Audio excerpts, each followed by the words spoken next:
అందానికి హారతి last but one పార్ట్కి స్వాగతం. మనం అందరం జయకృష్ణను అనుమానించి స్టార్ట్ చేసాం కదా, కానీ రైటర్ అక్కడ సంధ్యాదేవి గారు అక్కడ కూడా ఏదో ట్విస్ట్ పెట్టే ఉంటారని అనుకుంటున్నాను. Evening last part upload చేసేస్తానండి.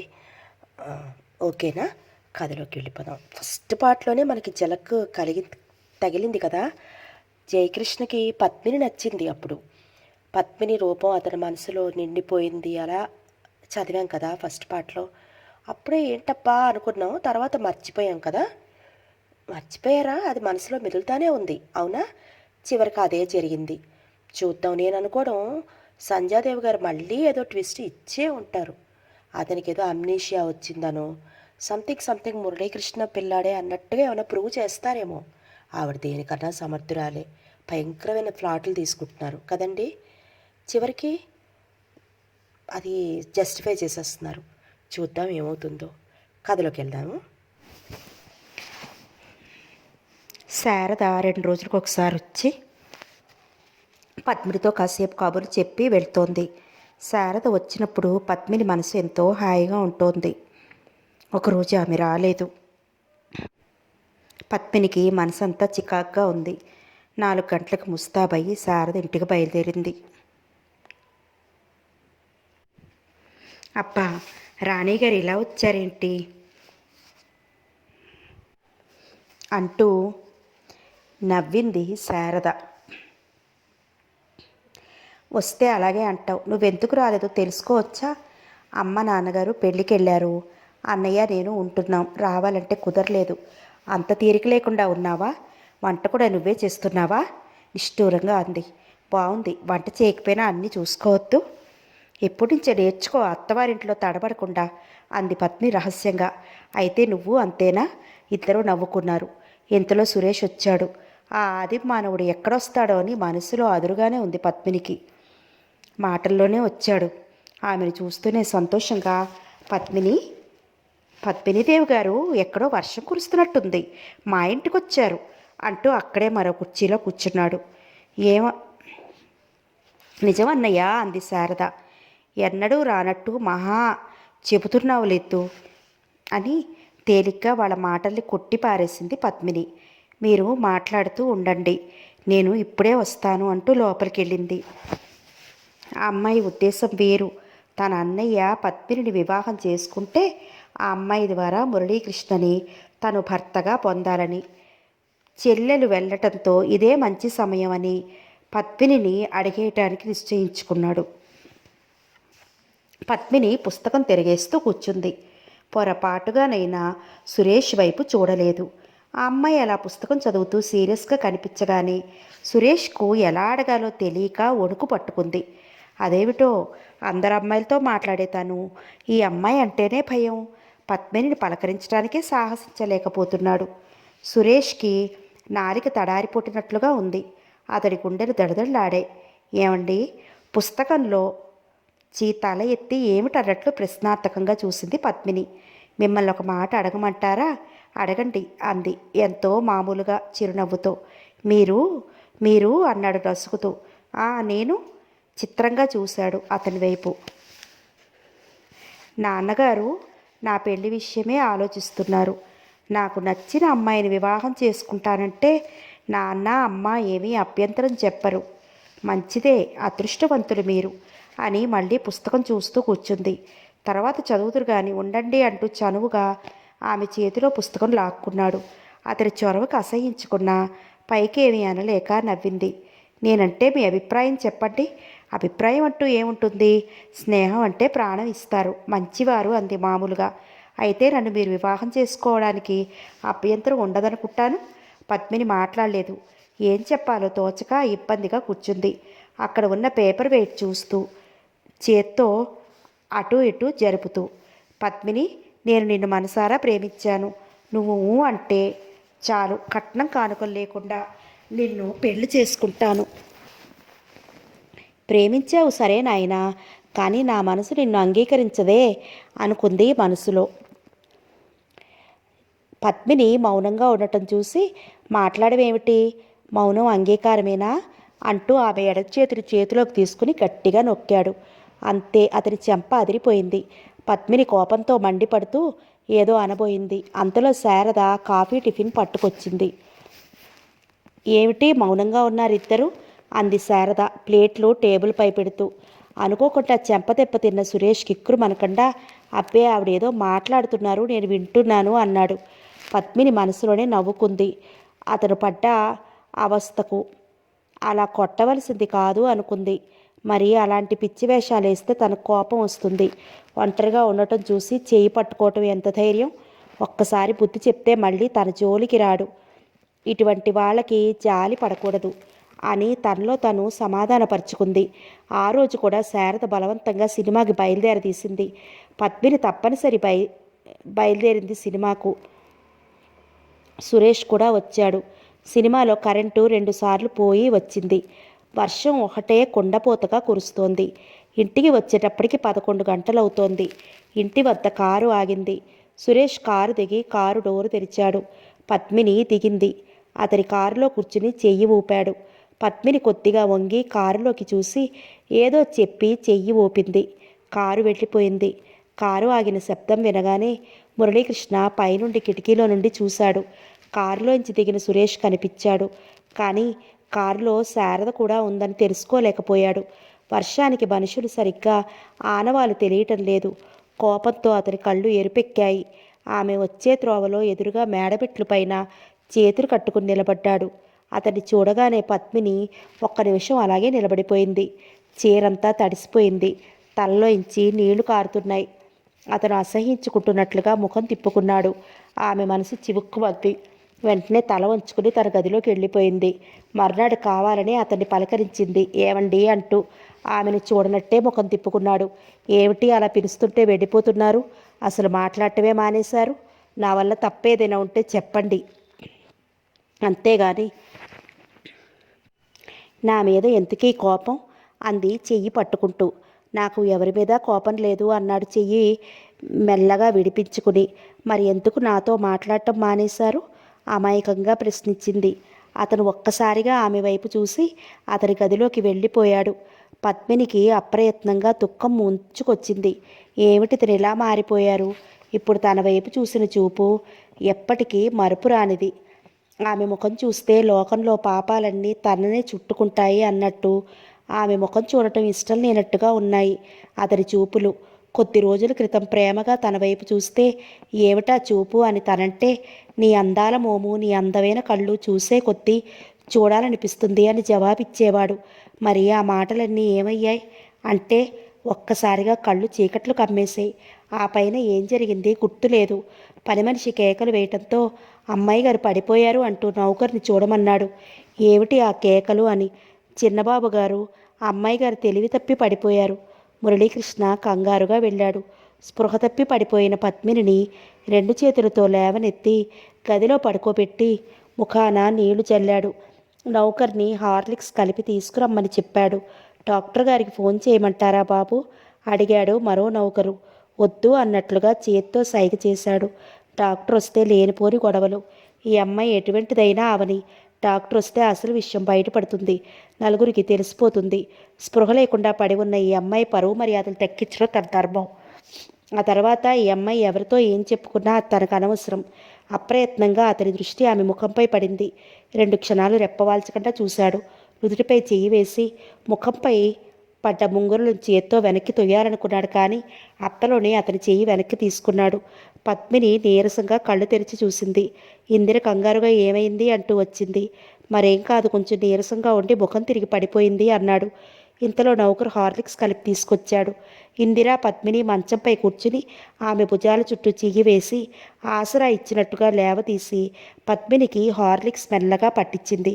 అక్కడే నిలబడ్డ మురళీకృష్ణ వైపు రెప్పవాల్చకుండా నీరసంగా ఉన్న కళ్ళతో అతని వైపు చూసింది. అతను ఆమె వైపు సూటిగా చూశాడు. ఇద్దరి కళ్ళు క్షణం కలుసుకున్నాయి. వెంటనే అతను తన చూపులు మరో పక్కకి తిప్పుకున్నాడు. పద్మినికి ఒక్కసారిగా కన్నీళ్లు జరజరా రాలి కింద పడ్డాయి. పద్మిని అంది. ఇందిర ఆమె కన్నీళ్లు చూసి కంగారు పడుతూ. పద్మిని మౌనంగా కళ్ళు తుడుచుకుంది. ఏమైంది? ఎలా ఉంది? ఎందుకు ఈ కన్నీళ్ళు? ఏం లేదక్కా, అన్నయ్యని చూడాలనుంది అంతే. పద్మిని అప్రయత్నంగా అబద్ధం చెప్పింది. ఏం చెప్తుందో అని ఊపిరి వింటున్న అతను ఈ సమాధానం వినగానే తేలిగ్గా నిట్టూర్చి అక్కడి నుంచి వెళ్ళిపోయాడు. ఇందిర ప్రేమగా చెల్లెలి తలనిమిరి, అన్నయ్య 2 రోజుల్లో వచ్చేస్తాడు, ఇల్లు దొరికింది, వచ్చి నిన్ను తీసుకెళ్తానని రాశాడుగా, వస్తాడు. అలా బెంగ పెట్టుకుంటే ఎలా చెప్పు అంది ఓదార్పుగా. పద్మిని మౌనంగా కన్నీళ్లు తుడుచుకుంది పడుకుంటూ. తన గుండెల్లో అగ్నిపర్వతం బద్దలవడానికి సిద్ధంగా ఉంది అని అక్కకి ఏం తెలుస్తుంది అనుకుంది మనసులో. ఆ రోజు రాత్రి అందరూ పడుకున్నారు. మురళీకృష్ణ గదిలో లైట్ వెలుగుతోంది. పద్మిని ఒక నిర్ణయానికి వచ్చింది. తన గదిలో నుంచి మెల్లగా చప్పుడు చేయకుండా అతని గది సమీపించింది. నౌకర్లు వాళ్ళు చూస్తే నలుగురు 4 రకాలుగా చెప్పుకుంటారు. అతను మంచంపై పడుకుని పుస్తకం చదువుకుంటున్నాడు. పద్మిని రావటం అతను గమనించలేదు. తలుపు చప్పుడు అవటంతో పక్కకు చూశాడు. ఎదురుగా పద్మిని నిలబడి ఉంది. అతని కనుబొమలు ముడుచుకున్నాయి. ఆమె లోపలికి రావటంతో గది తలుపులు మూసి గడియ పెట్టి అతని ముఖంలోకి సూటిగా చూసింది. ఆ చూపు అతనికి ఎలాగో అనిపించింది. ఎవరైనా చూస్తే బాగుండదు, నీ గదిలోకి వెళ్ళు అన్నాడు మంచంపై లేచి కూర్చుంటూ. ఎవరూ చూడకుండానే వచ్చాను, ఆ మాత్రం నాకు తెలుసు. ఇటువంటి సమయాలలో రావటం అంత బాగుండదు. ఎందుకు బాగుండదు? ఎదురు ప్రశ్న వేసింది. అతను సమాధానం ఇవ్వలేదు. మీతో కొద్దిసేపు మాట్లాడి వెళ్ళిపోతాను, రేపు ఉదయం మాట్లాడుకోవచ్చు. ఇప్పుడే మాట్లాడాలి. ఇన్ని రోజులైనా ఏదీ అడగలేకపోయాను. మన పెళ్లి విషయం మీ నాన్నగారిని అడుగుతానన్నారు, అడిగారా? అతని ముఖం కోపంతో ఎరుపెక్కింది. కానీ ఆ కోపాన్ని ఎంతో సహనంగా అదిమి పట్టినట్టు అతని ముఖమే చెప్తోంది. అడగకపోవటం ఎంతో మంచిదయ్యింది అంటే అర్థం కానట్టు చూసింది. అతను మౌనంగా ఉండిపోయాడు. అతని ధోరణి చూస్తుంటే ఏమిటి పీడ అన్నట్టుగా ఉంది. చెప్పవలసిందేదో త్వరగా చెప్పేసి ఎంత త్వరగా ఆ గదిలోంచి వెళ్ళిపోతుందా అన్నట్టుగా ఉన్నాయి అతని చూపులు. పరిస్థితి ఇంతవరకు వచ్చిన తర్వాత వెంటనే పెళ్లి ఏర్పాట్లు జరిపించకపోతే నలుగురిలో నవ్వుల పాలు పరువు పోతుంది. మీ మౌనానికి అర్థం నాకు తెలియటం లేదు. నలుగురిలో నవ్వుల పాలయ్యి పరువు పోయేది నీకా నాకా? కటువుగా అడిగాడు. మొదట గౌరవం పోయేది ఆడదానికే. ఎవరైనా ఏమైనా అంటే నన్నే అంటారు, మిమ్మల్ని ఎవరూ ఏమీ అనరు. నీ పరువు నిలబెట్టడం కోసం, సంఘంలో నీ గౌరవం కాపాడటం కోసం నేను నీ మెడలో తాళి కట్టాలంటావు.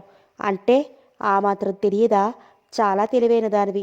ఎంత తెలివైన దాన్నైనా మీ మాటలు నాకు అర్థం కావటం లేదు. వివరంగా చెప్పండి. నాకంతా అయోమయంగా ఉండి, అయినా మీరు చాలా మారిపోయారు. మీలో వచ్చిన ఆ మార్పు నాకు అర్థం కావట్లేదు. నా గురించి కాకపోయినా పుట్టబోయే మీ బిడ్డ కోసమైనా అంది కన్నీళ్లతో ప్రాధేయపడుతూ. పద్మిని వినలేనట్టు గట్టిగా అరిచాడు. ఇహ ఎప్పుడూ కూడా నా ఎదురుగా ఆ మాట ఎత్తకు, వెళ్ళు. అతని ముఖం కఠినంగా, స్వరం గంభీరంగా ఉంది. ఎందుకని? ఆ రోజు నా పుట్టినరోజున మీరు నన్ను బంగళాకు రమ్మని చెప్పలేదు? ఆ రోజు మీరు నాకు ప్రమాణం చేయలేదు? నన్ను భయపడవద్దని, నాకు అన్యాయం చేయాలని, నన్ను పెళ్లి చేసుకుంటారని మీరు నాకు చెప్పలేదు?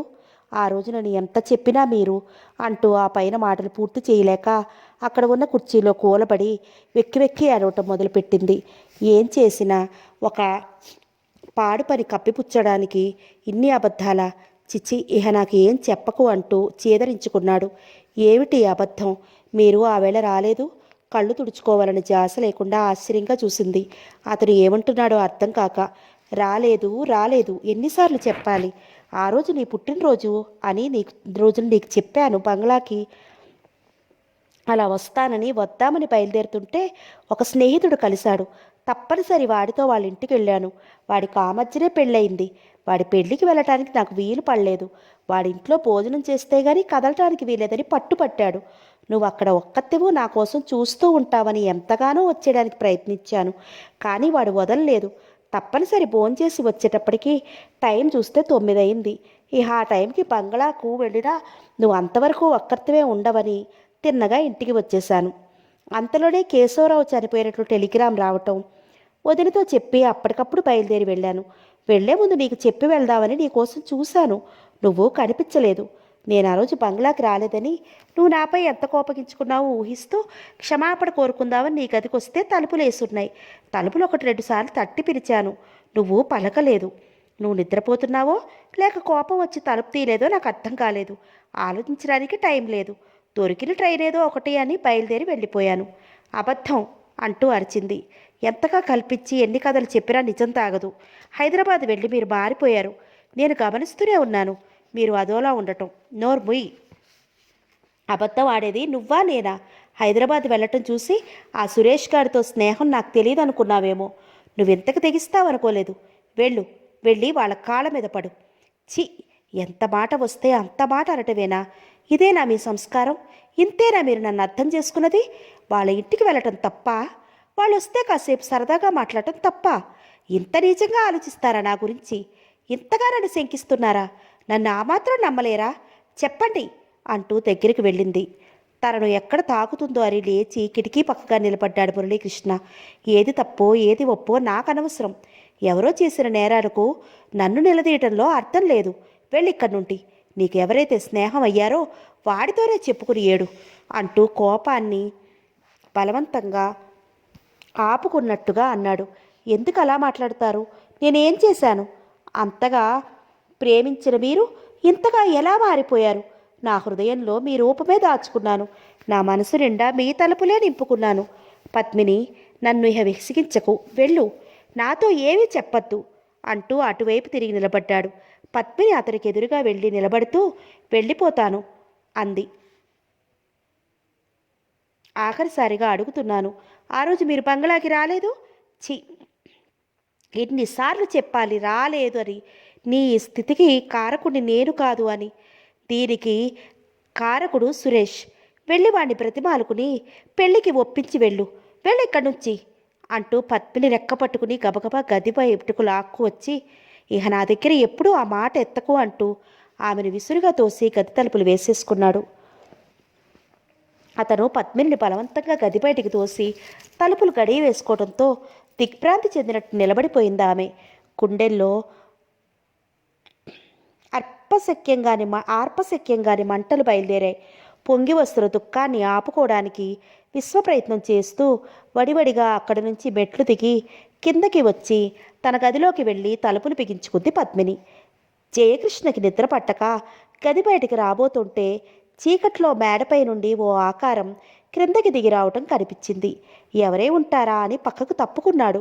మురళీకృష్ణ గది నుంచి వెళుతున్నది ఎవరో కాదు, పద్మిని అని గుర్తించాడు. తల వంచుకొని నడుస్తూ కళ్ళు తుడుచుకోవటం జయకృష్ణ గుర్తించాడు. అతను బరువుగా నెట్టూర్చాడు.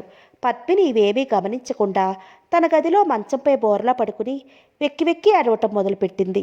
అతను ఒకసారి తనతో శపథం చేశాడు, తన వెంట తిప్పుకుంటారని. అతని పంతమే నెక్కించుకున్నాడు. తనని పిచ్చిదానిని చేసి వలలో పడేసి వశపరుచుకున్నాడు. తన జీవితం సర్వనాశనం అయిపోయింది. మాయమాటలు చెప్పి వంచాడు. ఇప్పుడు అతని మనసు సుధారాణి వైపు ఉంది. చి, ఇంకా ఎందుకే పాడు బ్రతుకు? చచ్చిపోతే ఈ బాధలే ఉండవు. ఇటువంటి నరరూప రాక్షసుని పెట్టి తన కడుపులో పెరగటమా? ఇలాంటి క్రూరుడికి పవిత్రమైన శరీరాన్ని అప్పగించాను. రక్తాన్ని ధారపోసి నవమాసాలు మోసి భగవంతుడితో సమానమైన పసిబిడ్డని అప్పచెప్పలేను. ఈ దుర్మార్గుడి బిడ్డకు తాను తల్లి కాలేను. ఏ విషయంలో అయినా తన జీవితం అంతం చేసుకోవటం ఉత్తమం. పద్మిని కళ్ళు తుడుచుకుని ఆవేశంగా లేచి కూర్చుంది మంచం పైన. తనలోని అంతరాత్మ ఆగు అని అరిచినట్టయింది. చచ్చి ఏం సాధిస్తావు? నీ చావుతో అతను చేతులు కడుక్కుని తన పాత కథను చెరిపేసుకుంటాడు. బ్రతికుండి అతని కంఠం దగ్గర కత్తిలాగా, పక్కలో బళ్ళెంలాగా అనుక్షణం అతని చిత్రహింస చెయ్యి. నవమాసాలు మోసి కన్న నీ బిడ్డను తెచ్చి అతని ఒడిలో వెయ్యి. నీ ముఖం చూసి అబద్ధం ఆడినా భగవంతుడు దూరమైన పసిగుట్టును చూసి అబద్ధం ఆడలేడు. నలుగురిలో నిజం కక్కించు. నీకు అంతు చిక్కని ఈ కళంకాన్ని తుడిచేసుకో. నిన్ను తన భార్యగా నలుగురిలో అంగీకరించేటట్టు చేయి. అతను వినడు అని వెక్కి వెక్కి ఏడ్చింది పద్మిని. పిచ్చిదానా, ఎందుకు వినడు? నీ మంచితనంతో అతనిలో పరివర్తన తీసుకురా. భూమి మీద చోటు చేసుకున్న నీ బిడ్డను బాధ్యత గల తల్లిగా పెంచు. ఆ బిడ్డని చీకటి వెలుగుల్ని గుర్తించేలా చెయ్యి. లోకంలో మంచి చెడ్డలు వివరించు. సమయం వస్తే మనుషులే పశువులుగా మారతారని, ఒక్కొక్కప్పుడు క్రూర జంతువులే మానవుల కంటే మేలనే సత్యాన్ని, మనిషి అయ్యి పుట్టే ప్రతి మనిషిలో విషం తాగుంటుందని, విషమానవుల కంటే విషసర్పాలే నయం అనే సత్యాన్ని నీ బిడ్డకు వివరించు. అంతేగాని ప్రాణం తీసుకోవడం ఏమిటి? నీ కడుపులో పెరుగుతున్న బిడ్డ నీకేమీ అపకారం చేసింది? ఆ బిడ్డ ప్రాణాలు తీసే అధికారం నీకెక్కడిది? అంది అంతరాత్మ. అందుకని ఎంగిలి విస్తరాకులు విసిరేసినట్లు విసిరి చీ అని విదిలించి గెంటి వేసిన అతని బిడ్డను నేను నవమాసాలు మోయటమా? వీల్లేదు. అతని బిడ్డ నా కడుపులో పెరగటానికి వీల్లేదు. తెలివి తక్కువగా అతనికి అర్పించిన ఈ శరీరం కాలి బూడిద అవ్వాల్సిందే అంది. నిజంగా నువ్వు పిచ్చిదానివే. ఇంత చిన్న వయసులో అప్పుడే నీకు ఈ విరక్తి దేనికి? అతను ఏ పరిస్థితుల్లో ఇలా అంటున్నాడో కాస్త ఓపిక పట్టు. భవానీ ప్రసాద్ గారు, వసుంధరాదేవి, జయకృష్ణ అంతా నీ తరఫున మాట్లాడతారు. నీకు అండగా అన్నయ్య భాస్కర్ ఉన్నాడు. 100 మంది మురళీకృష్ణులు ఏకమైనా సరే నిన్ను ఎవ్వరూ ఎదిరించలేరు. పద్మిని, మగవాడికి తిక్కరేగింది అంటే ఎన్ని అభాండాలైనా వేస్తాడు. నువ్వు ఓర్చుకోవాలి. కడుపులో పెరుగుతున్న నీ బిడ్డ కోసమైనా అవమానాలను సహించి బాధలను మింగుకుని ఓర్పుగా నేర్పుగా ఈ సమస్యని పరిష్కరించు. అంత ఓపిక నాకు లేదు అంది కన్నీళ్లతో. పిరికిదానిలా చేతకాని దానిలా మాట్లాడకు. అంతవరకు తొందరపడకు. భాస్కర్ రాని అంది అంతరాత్మ. పద్మిని తనకి ఇహ ఆలోచించే ఓపిక లేనట్టు వెనక్కి మంచంపై ఒరిగిపోయింది. ఆ రోజు ఆదివారం. అన్నదమ్ములిద్దరూ ఇంటి దగ్గరే ఉన్నారు. డైనింగ్ టేబుల్ వద్ద కలుసుకున్నారు. భోజనాల దగ్గర కూర్చున్నారు.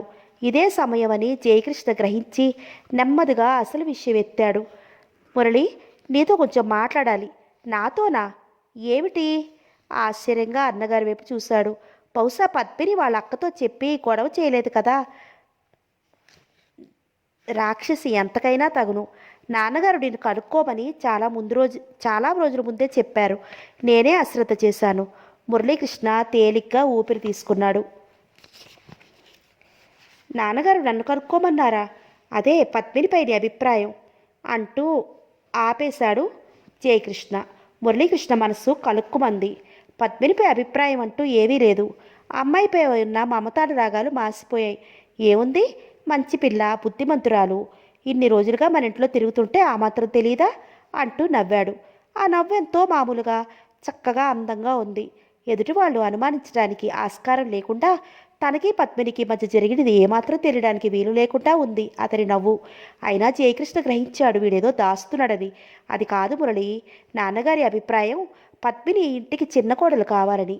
ఏ ఆ అమ్మాయే కానీ మరి ఏ అమ్మాయి కాకూడదా? కాకూడదనేం కాదు, పద్మిని అయితే బాగుంటుంది అని అమ్మా నాన్నగారి అభిప్రాయం. మురళీకృష్ణ మాట్లాడలేదు. అదే ఒకనొకప్పుడైతే ఈ మాటలకి ఎంతో సంతోషించేవాడతను. పైకి చెప్పలేక లోపల ఇముడ్చుకోలేక బాధతో సతమతమైపోతున్నాడు. ఈ విషయం అన్నగారికి ఎలా అర్థమవుతుంది? మురళీకృష్ణ గుండెల్లో ఎవరో బలంగా పిడికిని బిగించి కుద్దినట్టుగా ఉంది. ఇంత వేగంగా నాకు పెళ్లి చేసుకోవాలని లేదు. అంటే పద్మిని చేసుకోవడం నీకు ఇష్టం లేదా? ఆతృతగా అడిగాడు. అబ్బే, ఇష్టం లేకపోవటం కారణాలు కావు. ఇంతట్లో పెళ్లి చేసుకోవాలని లేదు, అంతే. ఇంతట్లో అంటే ఎన్నాళ్ళు? పద్మిని చేసుకోవడం నీకు ఇష్టమే అయితే ఆ అమ్మాయిని పెళ్లి చేసుకోకుండా ఎన్నాళ్ళు ఉంచుతావు? అన్ని రోజులు ఉండమని నేను అంటలేదు. మంచి సంబంధం చూసి పెళ్లి చేసేయమనండి అన్నాడు తాపీగా. పక్క గదిలో నిలబడి వింటున్న ఇందిర, అక్కడే ఉన్న జయకృష్ణ ఇద్దరూ ఒక్కసారి అదిరిపడ్డారు అతని మాటలకు. చూడు, మనకి సిరి సంపదలకు లోటు లేదు. వచ్చే అమ్మాయి అంత డబ్బుతో రావాలనే ఆశ లేదు. మనం కోరుకునేది గుణవంతురాలు, అందమైనది. నేను అలాగే చేసుకున్నాను. పద్మిని నీకు అన్ని విధాలా తగిన అమ్మాయి. మనకి ఆస్తులతో లెక్కలేదు. అసలు నీకు అభ్యంతరం ఏమిటి? ఏ విషయంలో? నేను కోరుకునేది సిరి సంపదలు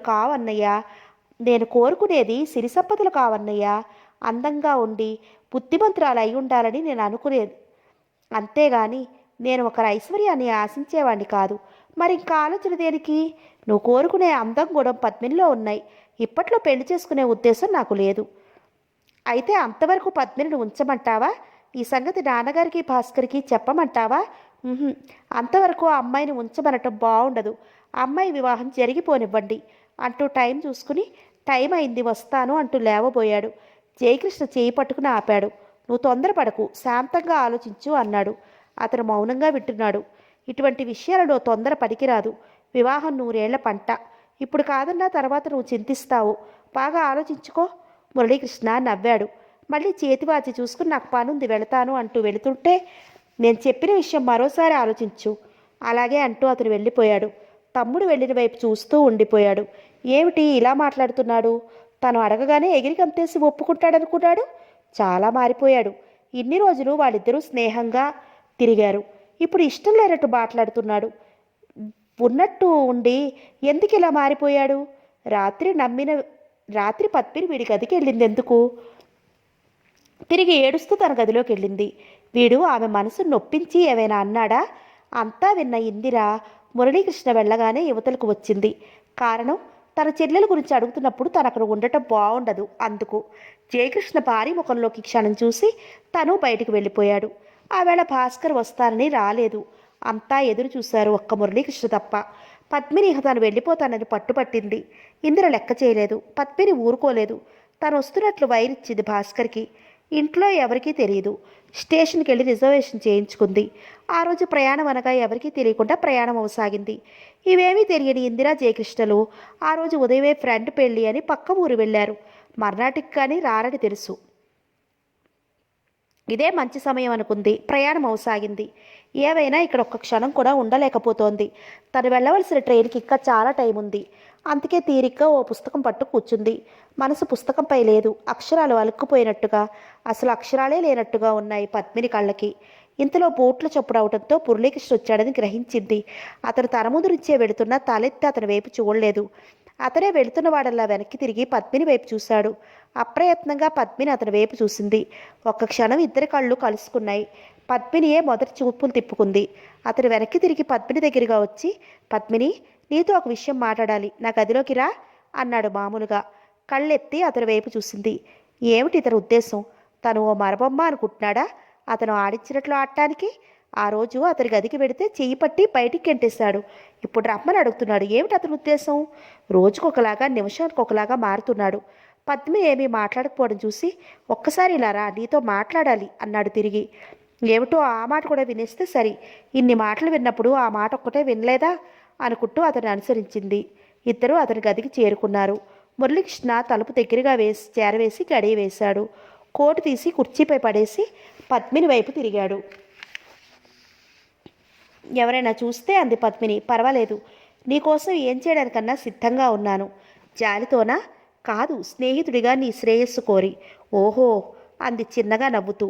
ఆ నవ్వులో జీవం లేదు. పద్మిని ఒక్క క్షణం రెప్పవాల్చకుండా చూశాడు. మనిషి నీరసంగా కనిపిస్తోంది. తల తువ్వుకోలేదు. ఏదో బాధపడుతున్నట్టుగా ఉంది. మురళీకృష్ణకి పద్మిని చూస్తున్న కొద్దీ జాలి కలిగింది. 2 అడుగులు దగ్గరగా వేసి ఆమె భుజంపై 2 చేతులు వేసి, పద్మిని, నీ మనసులో బాధ ఏమిటో నాకు చెప్పు. ఎవరికైనా నోరు విడిచి చెప్పుకుంటే ఆ బాధ కొంచెం తగ్గుతుంది. నాతో చెప్పు అన్నాడు. పద్మిని మాట్లాడలేదు.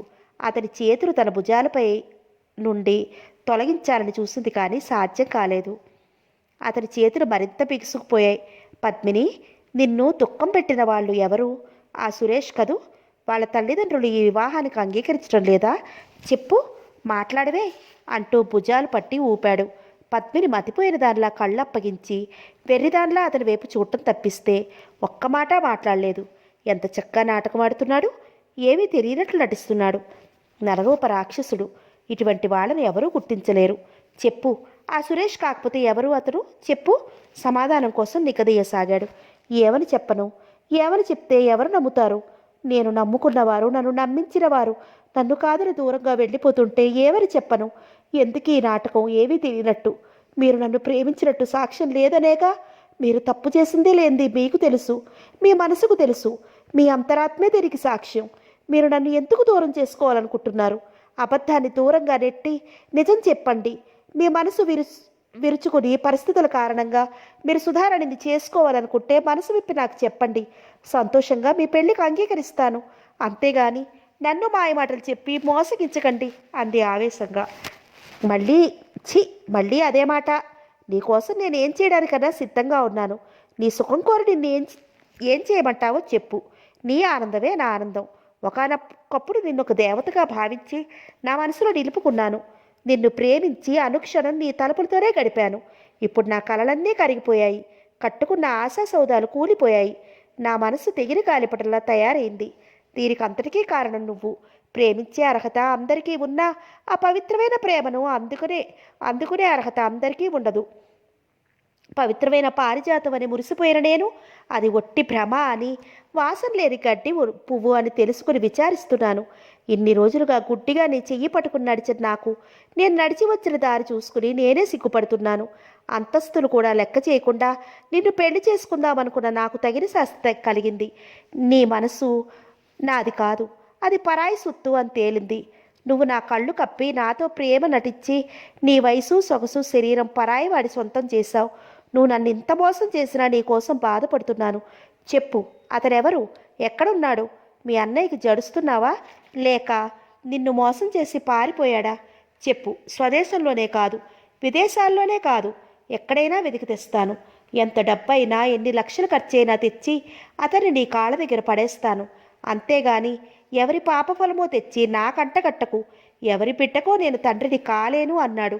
పద్మిని మాటా పలుకు లేకుండా నిలబడిపోయింది. అతని మాటలు ఒక్కొక్కటి వింటుంటే నెత్తిన పిడుగుపడినట్లుగా, భూకంపం వచ్చి పవనమంతా ఊగిపోతున్నట్లుగా, భూమి బ్రద్దలైపోతున్నట్టుగా అనిపించసాగింది. వస్తున్న దుఃఖాన్ని అదుపులో పెట్టాలని, కన్నీళ్లు ఆపుకోవాలని విశ్వప్రయత్నం చేస్తోంది. వస్తున్న కోపాన్ని మనసులోనే మింగుకొట్టోంది. ఏవి చెయ్యలేని దానిలా నిస్సహాయంగా నిలబడిపోయింది. వస్తున్న కోపాన్ని మనసులోనే మింగుకొట్టోంది. ఏమి చెయ్యలేని దానిలా నిస్సహాయంగా నిలబడిపోయింది. మళ్ళీ తిరిగి అతనే అన్నాడు, అతనికి పెళ్ళయిందా? పిల్లలున్నారా? అయినా పర్వాలేదు. నీ సుఖం కోసం ఎంత శ్రమపడినా సరే మీకిద్దరికీ పెళ్లి జరిపిస్తాను. అంతేకాని చెయ్యని నేరాన్ని నాపై వెయ్యకు. ఎన్నన్నా భరిస్తాను కానీ ఆడది అబద్ధం ఆడితే సహించలేను అన్నాడు పరీక్షగా ఆమె ముఖంలోకి చూస్తూ. ఎంత నిగ్రహించుకోవాలన్నా కోపం ఆపుకోవటం సాధ్యం కాలేదు. ఒళ్ళు తెలియని ఆవేశంతో, పిచ్చి కోపంతో చాచి అతని చెంపపై బలంగా కొట్టింది. మురళీకృష్ణ చేతులు అప్రయత్నంగా పద్మిని భుజాలు వదిలేశాయి. ముఖం వివర్ణమైపోయింది. ఉపకారం చేయబోతే అపకారం ఎదురైనట్లు ఏమిటిది? కోపంతో అతని కళ్ళు చింతనిప్పులయ్యాయి. అబద్ధం ఆడేది మీరా, నేనా? ఎవరినో ప్రేమించి మీరు చెయ్యని నేరాన్ని మీపై వేసేటంత మూర్ఖురాల్ని కాదు. నేను ప్రేమించింది మిమ్మల్ని. నా వయసు సొగసు శరీరం అన్నీ అప్పగించింది ఒక్క మీకే. మీ రూపమే నాలో జీవం పోసుకుంటోంది. మీరు తాళి కట్టినంత మాత్రాన మన బంధం తెగిపోయేది కాదు. మన పవిత్ర ప్రేమకు చిహ్నంగా మనకు ఓ పాప పుట్టబోతోంది. ఇప్పుడు కాదన్నా ఆ పసిపాపను చూసైనా తప్పక మారుతారు. ఆ నమ్మకం, ఆశ నాకు ఉన్నాయి. ఎంత చెప్పినా ఆ మాట మట్టుకు వదలటం లేదు. నా బిడ్డ, నా బిడ్డ అని 10 సార్లు చెప్పి నాకు పిచ్చెక్కిచ్చి కోపం తెప్పించకు అన్నాడు ఆమె వైపు అసహ్యంగా చూస్తూ. మీ బిడ్డ కాదు అంటూ ఒళ్ళు తెలియని కోపంతో 2 చేతులతో అతని చొక్కా గట్టిగా పట్టుకుని గుంజింది. మురళీకృష్ణ ఆమె చేతులను తన చేతులతో గట్టిగా పట్టుకుని అందంగా కదలల్లటం, బొమ్మలు గీసి రంగులు పోయటం మీ ఆడవాళ్ళకే చెల్లును. చిత్రమైన ఆడవాళ్ళు డబ్బుని హోదాని చూసి అటువైపు పరుగులు పెడతారు. వారికో మనస్సు, వారికో హృదయం అంటూ ఉండదు. నువ్వు అందులోకి చిత్రాతి చిత్రమైన ఆడదానివి. ఎదురుగా మనుషుల్ని పుకాయించడం నేర్పుగల నెరజాడవి. మహామహావాళ్ళని సహితం లొంగదీయగల జగజ్జానవి. ఎంతటి వాళ్ళనైనా మసిపూసి మారేడుకాయ చేసే నేర్పుగల ఆడదానివి. ఏమీ తెలియని అమాయకురాలు అనుకుని పొరపడ్డాను. నా కళ్ళు తెరిపించావు. ఇక నన్ను మోసగించలేవు. నా దగ్గర ఈ నాటకం కట్టిపెట్టు అంటూ ఆమె చేతులను విసురుగా నెట్టేశాడు. మీ భోగభాగ్యాలకు నేను ఏనాడూ ఆశించలేదు. ఈ ఆస్తులు అంతస్తులు చూసి మిమ్మల్ని నేను ప్రేమించలేదు. నన్ను నమ్మండి అంటూ కన్నీళ్లతో అతని కాళ్ళు పట్టుకుంది. ఏమిటి ఇది? లే, మాటలు చెప్పి కళ్ళబొల్లి ఏడుపులతో నన్ను, నా మనసుని జయించలేవు. నన్ను నీ వశం చేసుకోలేవు. చెయ్యని నేరాన్ని నా నెత్తిన రుద్దటం నిజంగా నీ అంత చాకచక్యం గల ఆడది ఈ ప్రపంచంలోనే ఉండదు అంటూ దూరంగా వెళ్ళి నిలబడ్డాడు. కళ్ళనీళ్లు తుడుచుకోవాలనే తోచలేదు పద్మినికి. అలా అతని వైపు చూస్తూ నిలబడింది, చేతులు కట్టుకుని.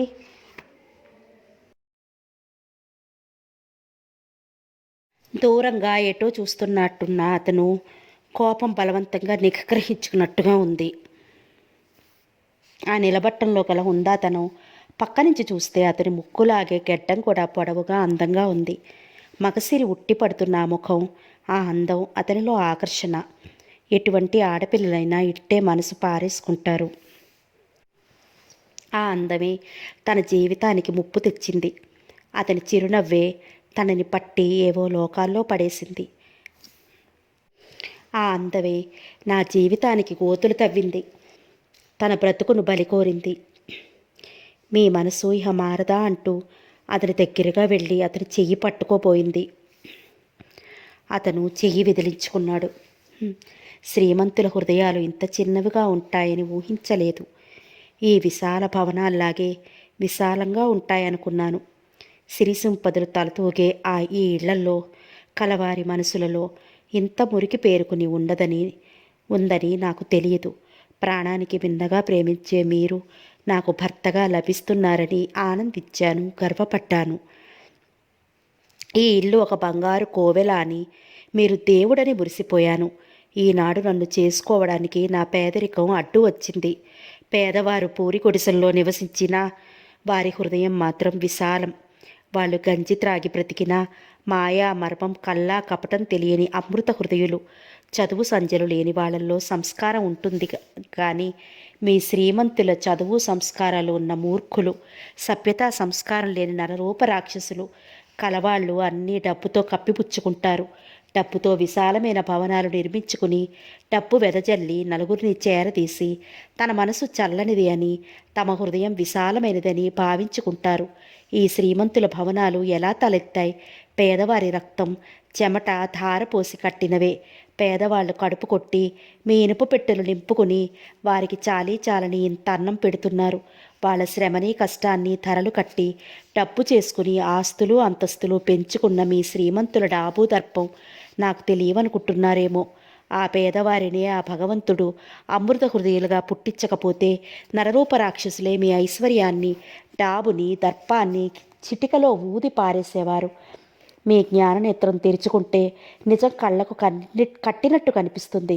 మీరు ఉంటున్న ఏ భవనం, మీరు వాడుకుంటున్న వస్తువులు, మీరు కట్టిన బట్టలు, మీరు రోజూ తిరుగుతున్న కారు, ఆ కారుని నడిపే పెట్రోలు, అవన్నీ పేదవాళ్ల కష్టానికి నిదర్శనాలు. పేదవారి గర్భంలోంచి పుట్టుకు వచ్చిన మీ ఐశ్వర్యం, అంతస్తులు, గొప్పలు నా దగ్గర చెప్పొద్దు అంది ఆవేశంగా, కోపంతో. పద్మిని, అతని కంఠం కంగుమంది. అయినా ఆమె భయపడలేదు. అతని వైపు సూటిగా చూస్తూ నిలబడింది. నిన్ను ఈ గదిలోకి తీసుకువచ్చింది నీ లెక్చర్ వినడానికి కాదు, నా ఐశ్వర్యం ఎలా వచ్చిందో చెప్పమని కాదు.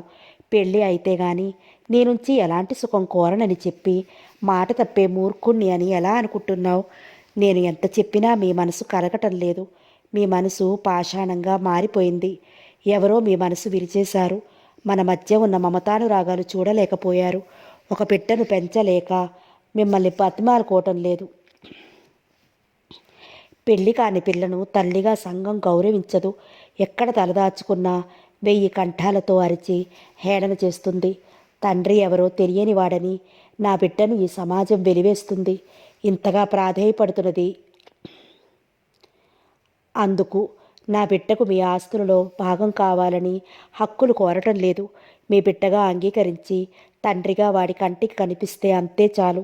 నేను ఏమీ కోరను. మీ ఆస్తులు చూసి మురిసిపోయి మీ అంతస్తులకి ఎగబ్రాకి మిమ్మల్ని ప్రేమించలేదు. ఒక్క విషయం గుర్తు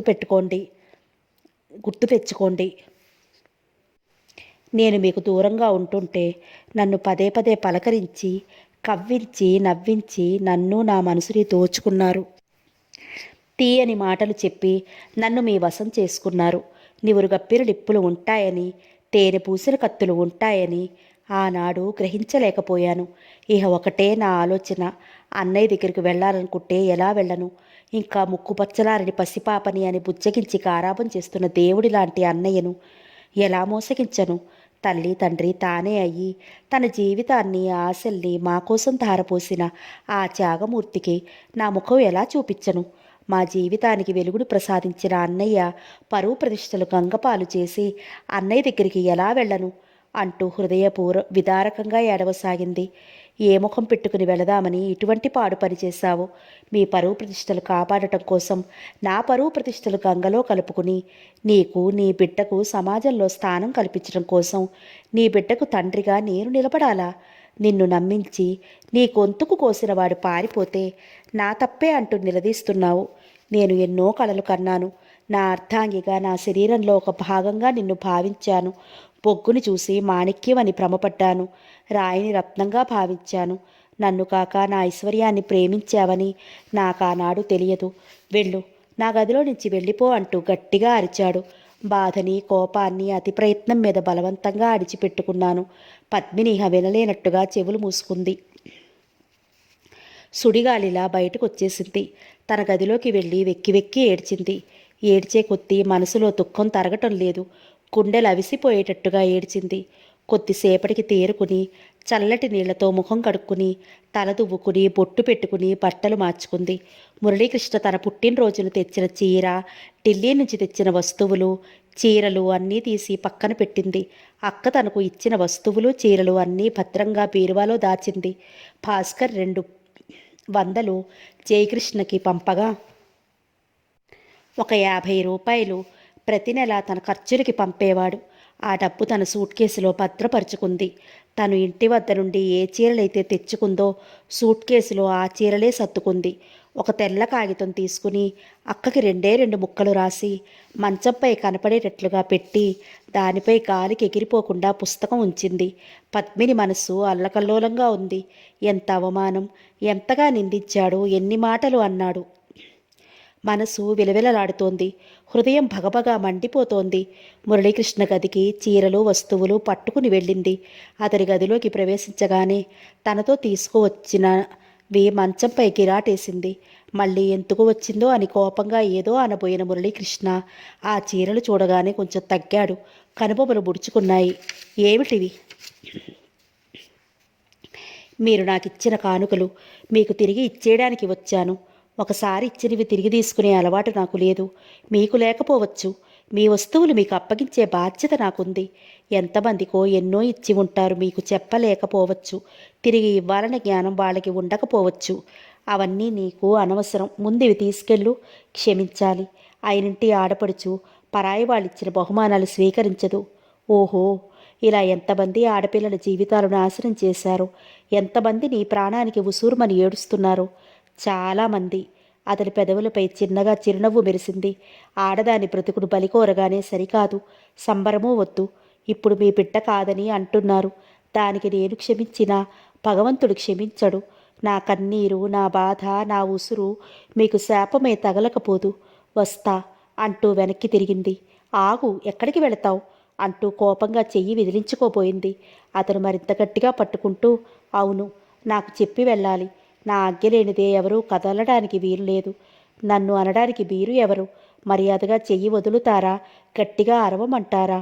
నేను అరిస్తే మీ నౌకర్లందరి ముందు మీ పరువు ప్రతిష్టలు ఒక్కసారిగా పక్కున మండిపోతాయి. బెదిరిస్తున్నావా? కాదు, హెచ్చరిస్తున్నాను.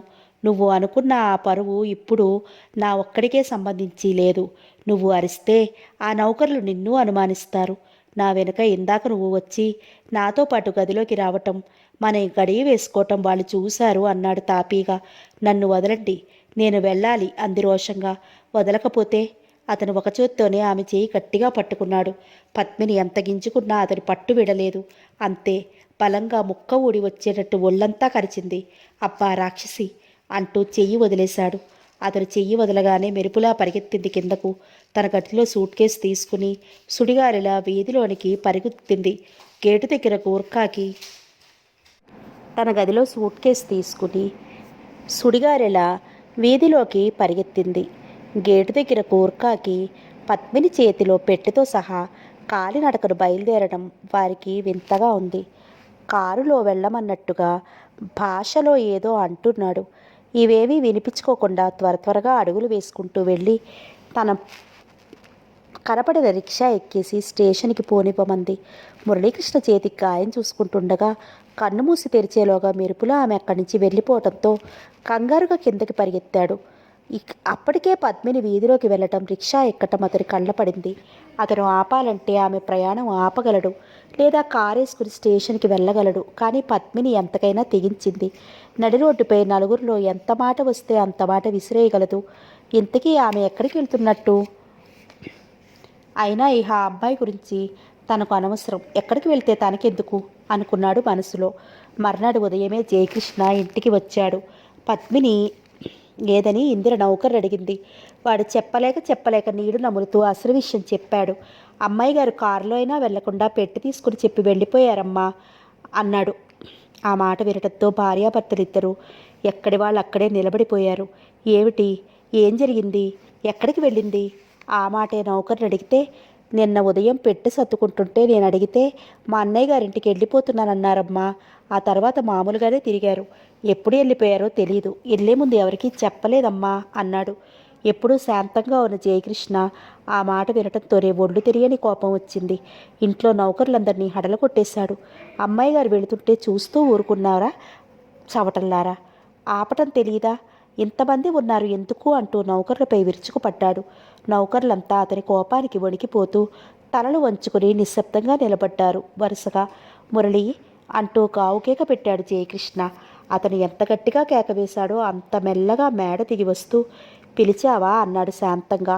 పద్మిని వెళ్ళటం నీకు తెలుసా అడిగాడు కోపంగా. అట నాకు తెలియదు, నేను చూడలేదన్నాడు తాపీగా. నీకు తెలియకుండానే వెళ్ళిపోయిందా గట్టిగా అరిచాడు. బాగుంది, నాకు చెప్పెళ్తుందేమిటి? అయినా నేను అసలు చూడనే లేదు. అన్నదమ్ముళ్ళ ఇద్దరి సంభాషణ వింటున్నా ఒకరినొకరు తల ఎత్తి మురళీకృష్ణ వైపు ఆశ్చర్యంగా దొంగచూపులు చూశాడు. అతను పద్మిని గదిలోకి వెళ్ళి తలుపులు వేసుకోవటం వాడు స్పష్టంగా చూశాడు. ఆయనతో చెప్పే అమ్మాయి గారు వెళ్ళారు అని ఊహించాడు కానీ చిన్నబాబు గారు అలా ఎందుకు అబద్ధమాడారో అంత చిక్కలేదు ఆ నౌకరుకు. పోనీ మీకేమైనా చెప్పి వెళ్ళిందా అని అడిగింది ఇందిర. ఆమెకు కళ్ళనీళ్లు కిరుడు తిరిగిపోతున్నాయి. ఏమీ చెప్పలేదన్నారంతా. ఇందిర పద్మిని గదిలోకి వెళ్ళి చూసింది. గదిలో మంచంపై రెపరెపలాడుతూ ఒక కాగితం కనిపించింది. ఆతృతగా తీసి చదివింది. అక్క, నా కోసం కంగారు పడవద్దు. నేను అన్నయ్య దగ్గరికి వెళుతున్నాను. మీకు ముందుగా చెప్తే వెళ్ళనివ్వరన్న ఉద్దేశంతో మీకు చెప్పకుండా వెళుతున్నాను. దానికి నీవు బావగారు ఏమీ అనుకోవద్దు అని మనవి. నీ నగలు చీరలు బీరువాలో ఉంచాను, చూసుకో.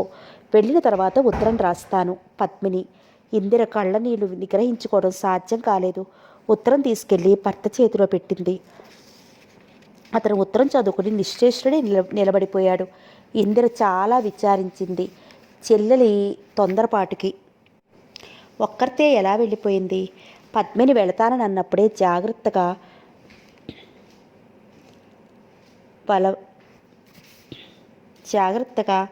పంపించేయవలసింది.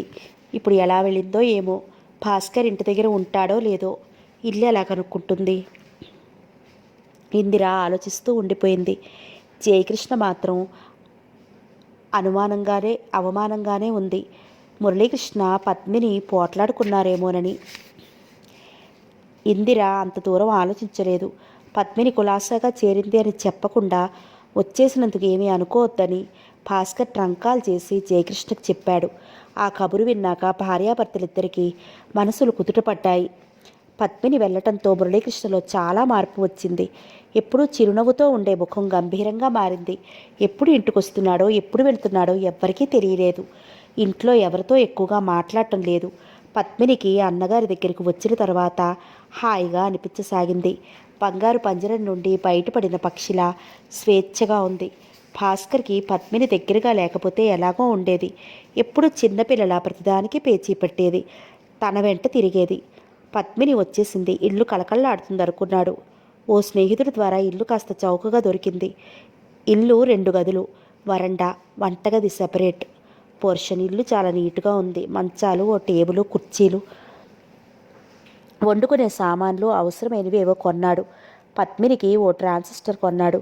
భాస్కర్ ఫ్రెండ్ 1 సంవత్సరం పాటు షిప్ మీద వెళ్లే ఉద్యోగం రావడంతో బొంబాయి వెళ్ళిపోయాడు. అతను వాడుకునే మోటార్ సైకిల్ భాస్కర్ని వాడుకోమని చెప్పాడు.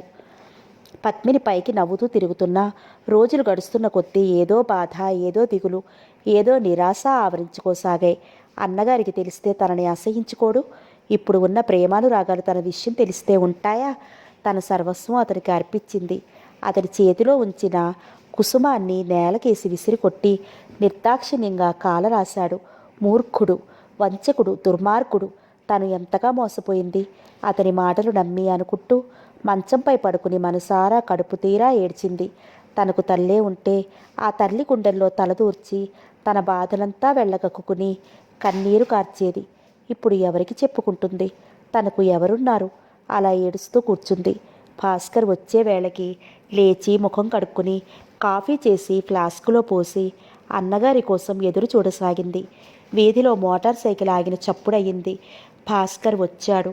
అతను స్నానం చేసి వచ్చి కాఫీ తాగుతూ కూర్చుని ఏదైనా సినిమాకి వెళ్దామా అని అడిగాడు. నిజానికి అతనికి వెళ్ళాలని లేదు. చెల్లెలు సంతోషం కోసం. వద్దన్నయ్య, హాయిగా ఇంట్లో కూర్చుందామంది నవ్వుతూ. భాస్కర్కి జరిగినదేమీ తెలియదు, కానీ చెల్లెలో ఏదో మార్పు కనిపెట్టాడు. ఎప్పుడూ చిన్నపిల్లలా సరదాగా నవ్వుతూ చకచకా తిరిగే పద్మిని ఏదో పోగొట్టుకున్నట్టు ఎప్పుడూ ఏదో ఆలోచిస్తూ ఎటో శూన్యంలోకి చూస్తూ కూర్చోవటం అతనికి అంతు చిక్కటం లేదు. ఒకటి రెండు సార్లు అడిగితే ఏమీ లేదు అని అనటం తప్ప ఆమె నుండి ఏమీ సమాధానం వచ్చేది కాదు. ముఖంలో మునుపటి కళాకాంతులు లేవు. ముఖం పాలిపోయినట్లుగా, ఏదో మనసులో బాధపడుతున్నట్లుగా కనిపించసాగింది. మునుపటిలా ముస్తాబు లేదు, అలంకరణ లేదు. రోజురోజుకి చిక్కిపోతోంది. పద్మిని కూడా మునుపటిలాగా అన్నగారి మెడ చుట్టూ చేతులు వేసి గారాబం చేయటం లేదు. అతనికి దగ్గరగా వెళ్ళాలంటేనే ఏదో భయం ఆమెను ఆవరించసాగింది. రోజులు ఒక్కొక్కటి గడపటంతో అన్నగారికి తప్పుకు తిరగసాగింది. ఆమెలో ఈ మార్పు భాస్కర్ కనిపెట్టకపోలేదు. ఒకరోజు చెల్లెల్ని అడిగాడు. పద్మిని, అలా ఉన్నావేమ్మా? ఎలా ఉన్నాను అంటూ నవ్వింది. ఆ నవ్వులో జీవం లేదు, కళ్ళల్లో కాంతి లేదు. ఎలాగో ఉన్నావు. అసలు మునుపటి పద్మినికి, ఊరు నుండి వచ్చిన పద్మినికి చాలా తేడా ఉంది. పద్మిని గుండె కుబేలమంది. నాన్నగారు ఎక్కడ తన విషయం అన్నగారు ఎక్కడ తన విషయం పసిగట్టేశాడో అని. బాగుంది. తేడా ఏమిటి అంటూ అన్నగారి వైపు వెర్రిదానిలా చూసింది. భాస్కర్ ఆలోచనలో పడ్డాడు. ఇందిర ఇంటి దగ్గర పద్మినిని ఎవరైనా ఏమన్నా అన్నారా? పైకి చెప్పలేక బాధపడుతున్నారా? లేక ఆ ఊళ్ళో ఎవరినైనా ప్రేమించిందా? ఆ విషయం చెప్పలేక సిగ్గుపడి బాధపడుతోందా? చెప్తే తను సంతోషిస్తాడే. అతనితో ఆమెకు వివాహం జరిపిస్తాడే. మరి ఎందుకు బాధపడుతోంది? త్వరగా పద్మినికి పెళ్లి చేస్తేనే మంచిది. తనకి బాధ్యత తీరుతుంది. ఆలోచించుకుని ఒక నిర్ణయానికి వచ్చాడు. ఒకరోజు చెల్లెలితో, పద్మిని, నీకు మంచి సంబంధం చూసి పెళ్లి చేయాలనుకుంటున్నాను. ఆ వచ్చే అతను ఎలా ఉండాలి? పోనీ నీ ఊహల్లో ఎవరైనా ఉన్నారా అడిగాడు మామూలుగా. పెళ్ళా? నాకా? ఆశ్చర్యంగా అడిగింది. లేక నాకా? హాస్యంగా అని నవ్వాడు. పద్మిని నవ్వలేదు, ముఖం పాలిపోయింది. నాకు అభిప్రాయం అంటూ ఏమీ లేదు. నేనింతట్లో పెళ్లి చేసుకోను అన్నయ్య. దయచేసి ఆ విషయం తలపెట్టవద్దు. క్షమించు అన్నయ్య అంటూ అక్కడి నుంచి లేచి వెళ్ళిపోయింది. భాస్కర్కి చెల్లెలి ఉద్దేశం ఏమిటో అర్థం కాలేదు. పద్మిని ఎవరినైనా ప్రేమించిందా? ఒకవేళ జయకృష్ణ ఫ్రెండ్స్లో ఎవరైనా పరిచయం అయ్యారా? లేక అంతలోనే భాస్కర్కి మురళీకృష్ణ సంగతి గుర్తుకు వచ్చింది. ఒకవేళ అతన్ని ప్రేమించిందా? అదే నిజమైతే భవానీ ప్రసాద్ గారిని ఏమని అడగటం? ఒక చెల్లెల్ని కట్నం కానుకలు లేకుండా వారింటి కోడలుగా చేసుకున్న తర్వాత మరో చెల్లెల్ని కూడా కోడలుగా చేసుకోమని ఎలా అడగటం? ఒకవేళ మురళీకృష్ణకు కూడా ఇష్టమైతే పర్వాలేదు, పద్మిని కోరికే సులువుగా నెరవేరుతుంది అనుకున్నాడు. పద్మిని పరిపరి విధాలుగా ఆలోచించి తనలో తను కుమిలిపోసాగింది. మురళీకృష్ణ కూర్చిన ఆలోచనలే తనని వెంటాడుతున్నాయి. ఇటువంటివాడు ఎలా మారిపోయాడు? ఎవరు ఈ విషబిందువు కక్కింది? తన గుండెల్లో మండుతున్న మంటలకి కారకులెవరు? అతని మనసు విరిచేసి తమని వేరు చేసిన ఆ రాక్షసులెవరు? గుడ్డిగా నమ్మి అతన్ని ప్రేమించింది. ముందు ముందు జరగబోయేదేమిటి? ఆ రాత్రి అన్నగారి మంచం పక్కగా మరో మంచం వేసుకుని పడుకుంది. పద్మినికి ఎంతకీ నిద్ర రావటం లేదు. భాస్కర్ గాఢ నిద్రలో ఉన్నాడు. ఆలోచిస్తున్న పద్మినికి ఎంత ఆపుకోవాలన్నా దుఃఖం ఆగటం లేదు. అన్నగారు ఇంటి వద్ద లేనప్పుడు కరువు తీరా మనసు తీరా ఏడవటం, లేదా రాత్రులు పడుకుని తలగడలో ముఖం పెట్టుకుని ఏడవటం ప్రతిరోజు అలవాటైంది ఆమెకు. కానీ ఈరోజు మరీ ఎక్కువగా తనలో తను ఏడవసాగింది. పడుకున్న భాస్కర్కి ఎందుకో మెలకు వచ్చింది.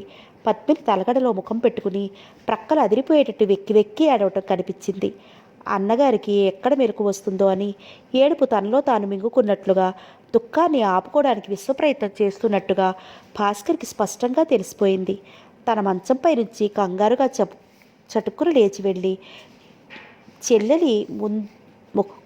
చెల్లెలి మంచం దగ్గరికి వెళ్ళి పద్మిని, పద్మిని అంటూ గాబరాగా పిలిచాడు.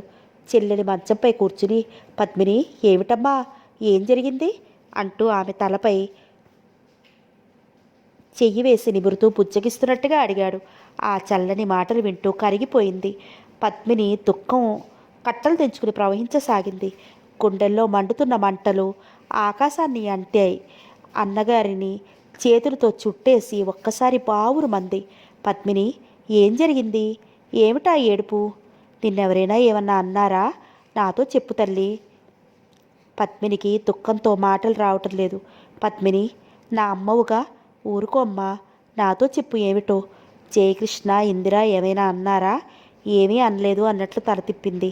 అన్నగారి గుండెల్లో తలదూర్చి వెక్కి వెక్కి ఏడుస్తున్నదే గాని ఏమీ చెప్పటం లేదు.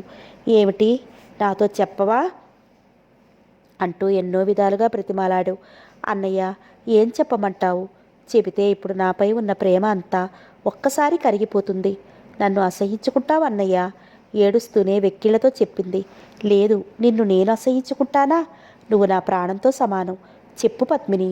అన్నయ్య అంటూ అతన్ని మరింత గట్టిగా పట్టుకుని ఏడుస్తూనే మురళీకృష్ణకు తనకు మధ్య స్నేహం, అతను చెప్పిన మాటలు తనను ఎలా మోసం చేశాడో అన్నీ వివరించి చెప్పేసింది.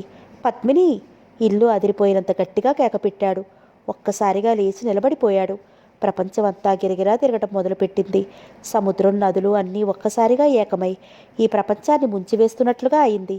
పద్మిని చెప్పిన మాటలు వింటూనే గుండెల్లో అగ్నిపర్వతం బద్దలైంది. మాట పలుకు లేకుండా అలా కొద్ది క్షణాలు ఉండిపోయాడు. అన్నయ్య అంది మెల్లగా, భయంగా.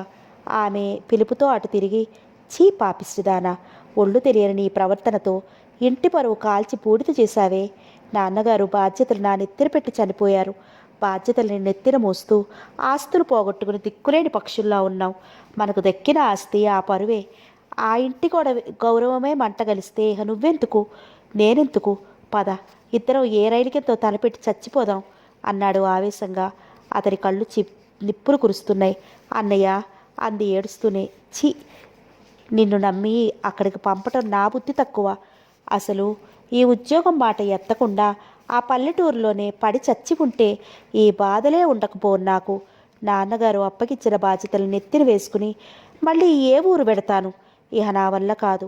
నేను ఈ బాధల్ని భరించలేను. నాన్నగారు హాయిగా నాకు అప్పగించి వెళ్ళిపోతారా? అదే నా కన్నతండ్రి బాధ్యత. ఇద్దరు ఆడపిల్లలు ఉన్నారని తెలీదు, కొడుక్కి ఏమీ తెలీదు, వాడి బాధ్యతలు మొయ్యలేడు అని ఆలోచించారా? రమ్మను, ఆయన్నొచ్చి నా పరువు ప్రతిష్టలు కాపాడుకోమను. ఇహ నాకు ఏటికి ఎదురీదే ఓపిక లేదు, ఇహ శక్తి లేదు, తోడు లేదు, సలహా ఇచ్చేన వాళ్ళు లేరు. ఒంటరిగా ఏకాకనే బ్రతుకుతున్న నేను ఇహ నా వల్ల కాదు. ఎంత దేవుడు పిలిస్తే మాత్రం ఆడపిల్లలు ఇద్దరు ఉన్నారు అని ఆలోచించకుండా దేవుడు పిలిస్తే వెళ్ళిపోతారా? నేనొక్కడినే ఈ బాధ్యతలు ఎలా మోయగలను అనుకున్నారు అంటూ ఏం మాట్లాడుతున్నాడో అతనికే తెలియకుండా అక్కడ స్టాండ్కి వేలాడుతున్న బెల్ట్ తీసుకుని అదే